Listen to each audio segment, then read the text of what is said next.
사랑하는 성도 여러분, 오늘 아침도 하나님의 은혜 아래 우리에게 허락되었습니다.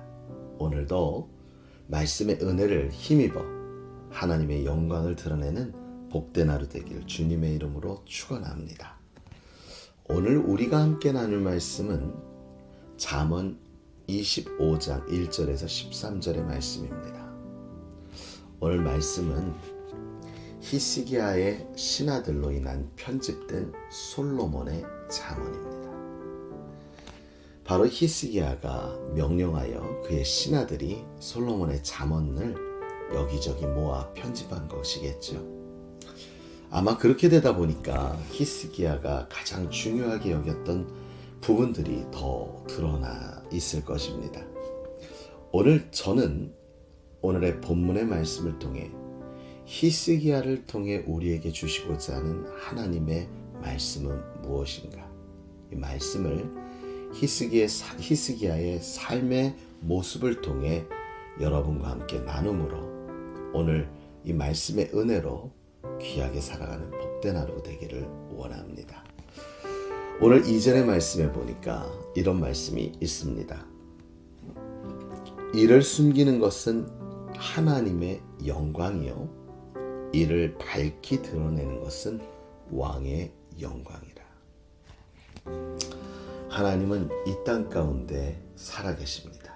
지금도 역사하십니다. 믿습니까? 그런데 우리의 하나님은 드러나지 않으십니다. 그런데 드러내야 될 것은 누구의 몫인가? 바로 그것은 왕의 몫이다 라고 말씀하고 있지요. 그럼 여기서 말하는 것은 히스기야 왕만을 이야기하는 것일까요? 아니요.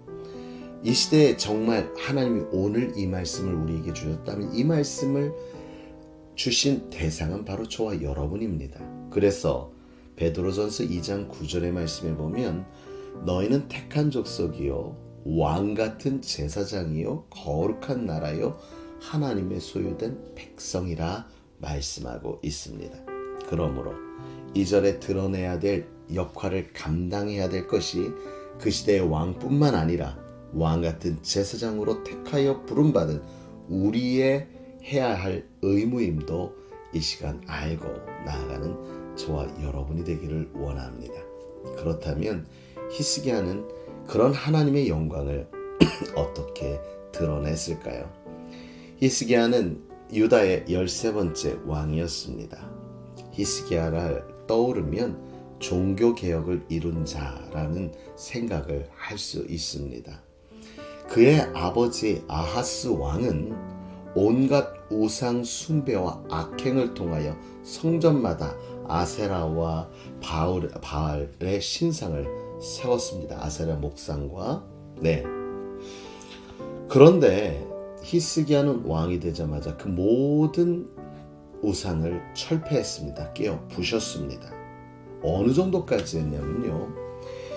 모세의 쌍난 지팡이 바로 노뱀, 모세의 노뱀도 부셔버렸어요. 왜냐하면 그 보이는 것, 그 역사를 보고 사람들이 그것만을 자꾸 바라봤기 때문이죠. 하나님의 역사를 이룬 증거가 우상이 되어버렸다는 것입니다. 그 우상이 되어가는 그것도 철저하게 파괴했습니다. 사랑하는 성도 여러분, 여기서 우리가 생각해야 될 것이 있습니다.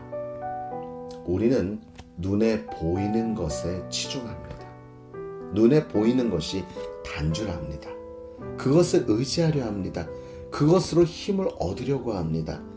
그러나 눈에 보이지 않아도 우린 알 수 있습니다. 하나님은 살아계십니다. 하나님은 우리와 함께 하십니다. 우리의 나된 것은 하나님의 은혜로 되어진 것임을 믿습니다. 할렐루야. 그러므로 우리가 해야 될 것은 그 하나님을 드러내야 하는 것입니다. 하나님은 하나님의 하시는 일을 감추어 놓는 것이 영광이고 우리는 그것을 드러내는 것이 우리의 삶의 영광이 되어진다는 것입니다. 히스기야가 왕이 된 이후에 4년 정도 흘렀을 때에 아수르라는 나라가 강성하여져서 바로 북이스라엘을 멸망시킵니다. 그리고 이 남유다로 내려와서 10년째 되어지는 때에 남유다로 내려와서 18만 5천 명의 병사를 이끌고 지금 이 나라로, 히스기야가 있는 나라로 쳐들어오고 있습니다. 그때 히스기야가 할 수 있는 행동은 무엇일까요? 근데 오늘 히스기야가 어떠한 행동을 했는지 우리는 한번 기억해 보아야 합니다. 열왕기하 19장 19절의 말씀에는 히스기야가 그런 절대절명의 위기 가운데 가장 먼저 한 기도가 드러납니다. 그 기도의 내용은 이러합니다.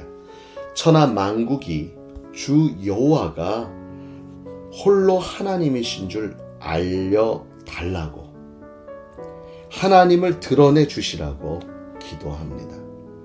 무슨 말이냐면 저들이 쳐들어오고 있습니다. 하나님, 이 역경과 이 고난, 이 위기를 통해서 하나님밖에 없음을, 하나님이 최고의 만군의 주임을 드러나게 해주세요. 하나님, 내가 전쟁에 나가 승리해서 이 사람들이 역시 하나님이 왕을 잘 세웠구나, 이런 소리를 듣게 해주세요. 이런 게 아니라 이 모든 일을 위해서 하나님이 드러날 수 있었으면 좋겠습니다. 하나님의 일하심, 하나님의 위대하심을 발견할 수 있는 그런 기회가 되게 하여 주시옵소서. 이렇게 기도했더니 하나님이 그 밤 사이에 18만 5천 명을 멸하여 버리셨습니다. 누가 이랬습니까? 하나님이 일하는 겁니다. 오늘 하루 우리가 삶을 살아갈 때 우리의 기도가 이와 같아야 할 줄 믿습니다. 하나님, 나를 통해 일하셔도 좋습니다. 하나님, 내 삶에 역사하셔서 함께 일하시니 좋습니다. 그러나 이 모든 일을 통해 하나님 영광 받아주시고 하나님의 이름이 부족한 저를 통해 드러나게 하여 주옵소서. 하나님의 이름이 오늘 하루의 나의 삶을 통해 드러나게 하여 주시옵소서. 하나님의 이름이 들려 높임받게 하여 주옵소서. 이럴 때 하나님은 우리의 삶을 통해 놀라운 역사를 이루어 주게 되실 줄 믿습니다. 이런 히스기야가 하나님 앞에 우리는 어떠한 사람이 되어야 하는가 13절에 이렇게 고백하고 있습니다. 13절에 보니까 충성된 사자는 그를 보낸 이에게 마치 추수하는 날의 얼음 냉수 같아서 능히 그 주인의 마음을 시원하게 하느니라.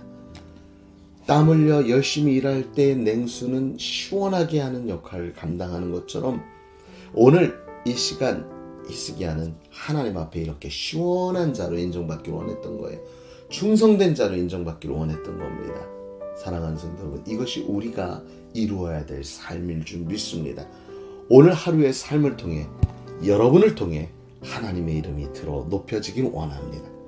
오늘 하나님 앞에 여러분의 삶이 하나님의 마음을, 하나님의 생각을 시원하게 해드리는 그러한 역할을 감당하는 저와 여러분이 되어지기를 원합니다. 사랑하는 성도 여러분, 오늘 하루도 이 말씀을 기억하고 눈에 보이는 것을 쫓아가려 했던 나의 악한 습성과 옛 구습을 벗고 보이지는 않으나 나는 믿고 나는 알 수 있는 하나님의 역사하심을 우리의 삶을 통해 드러내며 발견하여 오늘도 우리의 감사와 찬양받기에 합당하신 그 이름을 높여드리는 저와 여러분 되어지기를 주님의 이름으로 축원합니다.